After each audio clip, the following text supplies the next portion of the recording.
اسی لیے بایزید بستامی رحمۃ اللہ علیہ کسی بزرگ کا قول ہے، جس کو صحیح پیر نہ ملے، مسنون دعاؤں کو ترجمے کے ساتھ پڑھ کر اس کا تابع بن جائے، وہ سلوک کو پالے گا، وہ سلوک کو پالے گا۔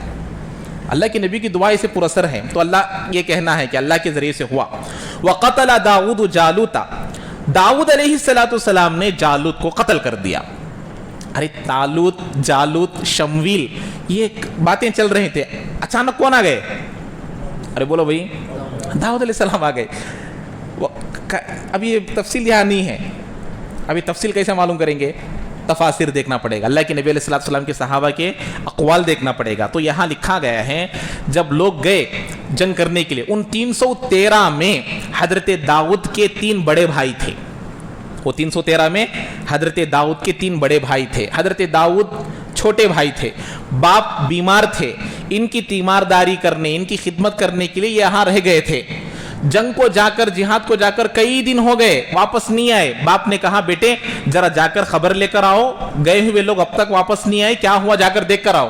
تو جب یہ گئے تو جب جا رہے تھے تو راستے میں 3 پتھر، چھوٹے چھوٹے پتھر کہنے لگے حضرت داؤد سے، خذنی تقتل بی جالوت۔ تو 3 پتھر کہنے لگے اے داؤد تم مجھے اٹھا لو، میرے ذریعے سے تم جالوت کو مارو، جالوت کو مارو۔ سمجھ رہے؟ خذنی، مجھے لے لو، تقتل بیا جالوت، تو میرے ذریعے سے تم جالوت کو مارو۔ جب یہ نکل گئے، وہ 3 پتھروں کو لے کر اپنے سامان میں رکھ لیا، وہاں گئے تو جالوت جو ہے بڑا پہلوان تھا، وہ مبازر کو مانگ رہا ہے، مقابلہ کرنے والے کو مانگ رہا ہے کہ آؤ میرے ساتھ کون مقابلہ کرنے والا، کوئی جانے کے لیے تیار نہیں۔ پورے لشکر کے لیے وہ اکیلا کافی تھا، کوئی جانے کے لیے تیار نہیں، سب لوگ ڈر رہے ہیں۔ اب یہ دیکھ رہے ہیں کہ وہ بار بار چیلنج کر رہے ہیں، کوئی جانے کے لیے تیار نہیں ہے۔ تو حضرت داؤد حضرت شمویل سے اجازت مانگنے لگے کہ مجھے اجازت دے دو، میں اسے مار دوں گا۔ سب لوگ کہنے لگے تمہارے 3 بڑے بھائی ہیں، وہ کچھ نہیں کر سک رہے، ہم سب کچھ نہیں کر سک رہے، تم کیا کرو گے؟ بار بار اصرار کرنے لگے، بار بار اصرار کرنے لگے، آخرکار اجازت دے دیے۔ اب یہ گئے بسم اللہ پڑھتے ہوئے ان 3 پتھروں سے اس کو پیشانی پر مارا، تو اسی سے وہ نیچے گر گیا، مر گیا، جنگ جیت گئے۔ سمجھ میں آ رہی بات؟ تو یہ یہاں پر ایک عقیدہ ہم کو معلوم ہوتا ہے، اللہ جس کو نبی بنانا ہوتا ہے، نبی بننے سے پہلے وہ ولی ہوتا ہے۔ نبی کی پوری زندگی ماڈل ہوتی ہے، نبوت ملنے سے پہلے کی زندگی ماڈل نہیں، نبی بننے کے بعد کی زندگی ماڈل نہیں، جب سے وہ پیدا ہوئے ہیں اس وقت سے موت تک کی پوری زندگی ان کی ماڈل ہوتی ہے۔ وہ گناہ سے پاک ہوتے ہیں، صاف ہوتے ہیں، ان سے کرامات واقع ہوتے ہیں نبی بننے سے پہلے۔ نبی بننے کے بعد معجزات ان سے ظاہر ہوتے ہیں۔ تو ایسے ہی وہ پتھر کا بات کرنا، پتھر لے لینا اور مارنا، یہ اللہ کے حکم سے ہوا، یہ کرامت تھی، اور وہ جالوت مر گیا۔ وہی ہے وَقَتَلَ داؤد جالوتا وَآتَاهُ اللَّهُ الْمُلْكَ وَالْحِكْمَةَ۔ اب یہ اتنا بڑا کارنامہ ہے کہ پوری 313 لوگ نہیں کر سکے، یہ اکیلے کر دیے۔ طالوت بہت خوش ہو گئے اور ان کو اپنا داماد بنا لیے۔ حضرت داؤد کو کیا بنا لیے؟ داماد، اپنی بیٹی دے دیے، نکاح کر لیے۔ ایسے اللہ نے ان کو نبی بھی بنایا، بادشاہ بھی بنایا۔ اب تک جتنے نبی آئے ہیں یا تو نبی ہوتے تھے یا کوئی آدمی بادشاہ ہوتا تھا، دونوں ایک میں جمع نہیں ہوئے۔ اللہ نے سب سے پہلے حضرت داؤد کو بادشاہ بھی بنایا، نبی بھی بنایا۔ ان کے بعد ان کے بیٹے حضرت سلیمان بھی بادشاہ بھی بنے اور نبی بھی بنے۔ تو ایسا اللہ کہتے ہیں وَآتَاهُ اللَّهُ الْمُلْكَ وَالْحِكْمَةَ، اللہ نے ان کو ملک دیا، بادشاہت، حکمت، نبوت دیا۔ وَعَلَّمَهُ مِمَّا يَشَاءُ، اور اللہ نے ان تمام چیزوں کو سکھایا جو اللہ ان کو سکھانا چاہتے تھے۔ وَلَوْلَا دَفْعُ اللَّهِ النَّاسَ بَعْضَهُمْ بِبَعْضٍ لَفَسَدَتِ الْأَرْضُ وَلَكِنَّ اللَّهَ ذُو فَضْلٍ عَلَى الْعَالَمِينَ، اگر اللہ تعالیٰ اس طریقے سے ان میں سے بعضوں کو بعض کے ذریعے سے ہلاک نہیں کرتا، یعنی کہ جب ظلم ہو جاتا ہے، دیکھیے دنیا میں کا پہلے سے بھی ہے، ظلم عروج پر ہوتا ہے، دوام پر نہیں ہوتا۔ ظلم جلدی جلدی سپیڈ میں اوپر چلے جاتا، لیکن ہمیشہ نہیں رہتا، اسے جلدی تنزلیں آ جاتی ہیں۔ اور انصاف جو ہے آہستہ رہتا، لیکن آتا ہے پورے غلبے کے ساتھ آتا ہے۔ تو ایسے اللہ فرماتے ہیں اللہ تعالیٰ انہی میں کے بعض کو بعض کے ذریعے سے اگر دفع نہیں کرتے تو دنیا میں فساد پھیل جاتا۔ وَلَكِنَّ اللَّهَ ذُو فَضْلٍ عَلَى الْعَالَمِينَ، لیکن اللہ تعالیٰ بڑے ہی فضل والے ہیں عالم پر، اس لیے اللہ تعالیٰ ہمیشہ دنیا میں انصاف کو قائم رکھتے ہیں، اور بسا اوقات ظلم آ جاتا ہے لیکن ظلم کو اللہ ختم کر کر دکھاتے ہیں۔ اس کے بعد آگے اللہ فرماتے ہیں تِلْكَ آیَاتُ اللَّهِ نَتْلُوهَا عَلَيْكَ بِالْحَقِّ، یہ اللہ کی آیتیں ہیں جو اللہ تعالیٰ تم پر ٹھیک ٹھیک پڑھ کر سناتا ہے وَإِنَّكَ لَمِنَ الْمُرْسَلِينَ، اور یقیناً آپ رسولوں میں سے ہیں۔ یہاں اللہ کے نبی کی رسالت ثابت ہو رہی ہے کہ اللہ کے نبی حق صحیح رسول ہیں، صحیح نبی ہیں، کیونکہ اس واقعے کو حق کے ساتھ بیان کرنا، پہلے کیا تو بھی نیٹ تھا کیا، کوئی نیوز تھا کیا، یا کوئی ویڈیو تھی، یا کوئی کتابیں تھیں، نہیں، پھر بھی اللہ کے نبی پورے واقعے کو بیان کر رہے۔ کیوں بیان کر رہے ہیں؟ اللہ نبی کو بیان کر رہا ہے، تو اس سے کیا معلوم ہوا؟ وہی آپ کے پاس آ رہی ہیں اور آپ برحق نبی ہیں، یہ ثابت ہو رہا ہے۔ اب یہاں سے رسولوں کا تذکرہ ہو رہا ہے، تو اب اسی لیے اس کے بعد رسولوں کا تذکرہ، تلک الرسل، اب ایسے ایسے رسول ہے جن کی فضیلتیں ہیں ایک سے ایک کے بعد پر، اب وہ شروع ہوگا۔ تو اب 2 پارے ہو گئے اللہ کے فضل و کرم سے، اب تیسرا پارہ انشاءاللہ اگلے درس میں شروع ہوگا۔ یہاں پر ایک قابل غور بات ہے، بائبل جن لوگوں کو انگریزی ہندی وغیرہ پڑھنے آتی ہے، بائبل کا بھی پڑھ سکتے ہیں، لیکن علماء کی نگرانی میں پڑھنا ہے، علماء کی نگرانی کے بغیر نہیں پڑھ سکتے۔ تو بائبل میں کئی ساری باتیں اسرائیلی روایتیں ہیں۔ حضرت طالوت کو حضرت داؤد علیہ السلام پر حسد ہو گیا کہ وہ جب جالوت کو قتل کر دیے تو طالوت کو ارے مجھے جو مقام و مرتبہ ملنا تھا داؤد کو مل گیا، دونوں میں دشمنی پیدا ہو گئی، ایسا ہو گیا ویسا ہو گیا، کئی ساری جھوٹی باتیں بائبل میں لکھی ہوئی ہے، تو ان پر ہمارا کوئی ایمان نہیں ہے، اسرائیلی روایتوں پر ہماری تصدیق اور تکذیب نہیں ہے، وہ باتیں نہیں ہے۔ تو میں جو باتیں بیان کیا ہوں یہی باتیں صحیح ہیں کہ اللہ کے نبی علیہ السلام جو بیان کرتے ہیں، بتا دیا ٹھیک ٹھیک، اسی لیے اللہ بیان کر رہا ہے کیونکہ یہ ایسے واقعات ہیں کہ اس میں جھوٹ اور اس میں ایسی ویسی باتیں آ سکتی ہے، لیکن آپ جو بیان کر رہے ہیں اس میں رائی کے دانے کے برابر بھی جھوٹ نہیں ہے، بالحق اسی کو لایا گیا ہے۔ اب انہی رسولوں کا تذکرہ تیسرے پارے سے شروع ہوتا ہے۔ اللہ تعالی ہم تمام کو عمل کی توفیق نصیب فرمائے۔ تو اگلے درس سے انشاءاللہ تیسرا پارہ شروع ہوگا۔